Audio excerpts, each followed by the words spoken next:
बुलढाणा जिल्ह्यात घाटाखाली आणि घाटावरच्या बहुतांश तालुक्यात प्रामुख्याने डिझेलचा तुटवडा मागील 6 दिवसांपासून जाणवतोय। पेट्रोल पंपावर भल्या मोठ्या रांगा लागलेल्या आहेत। पेरणीची मशागतीची तयारी आणि सगळ्या ऑटो व्यवसायावर याचा परिणाम झालाय।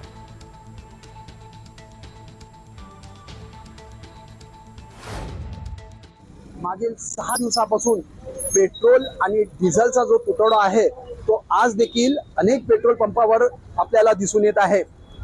पेट्रोल काही ठिकाणी असलं तरी अनेक ठिकाणी डिझेल बंदचे जे आहे ते फलक आपल्याला पाहायला मिळत आहे।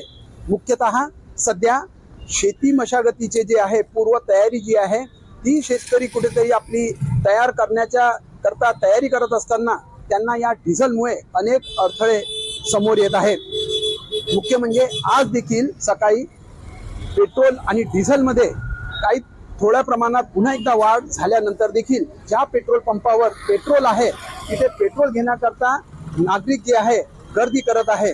मात्र डिझेल नसल्याचे जे आहे ते चित्र आपल्याला इथे स्पष्टपणे दिसून येत आहे।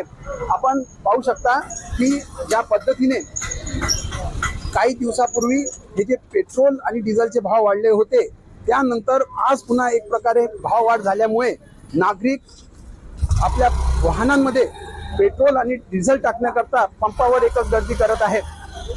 थेट आपण पाहू शकता। काय सांगाल ही कशी ही जी दरवाढ झालेली आहे, तुम्ही काय करता? म्हणजे तुमचं व्यवसाय काय? पैसा नगर परिषद मध्ये आहे। असं एक कसं पाहता या पेट्रोल डिझेल? पेट्रोलवर एकदम गर्दी आहे बरोबर आणि पेट्रोलची खूप दिक्कत झाली आम्हाला। जे ऑटो चालक आहे यांचं असं म्हणणं आहे की बा डिझेलमध्ये आणि पेट्रोलमध्ये दरवाढ झाली असली तरी आम्ही समजा आमच्या प्रवासांकरता समजा भाववाढ केली दरवाढ केली तर ते आम्हाला देणार नाही। या विवंचनेत कुठेतरी आता हा जो एक ऑटो चालक वर्ग देखील आहे तो या विवंचनेत कुठेतरी इथे सापडलेला आहे। अमोल सराफ, NDTV मराठी, बुलढाणा।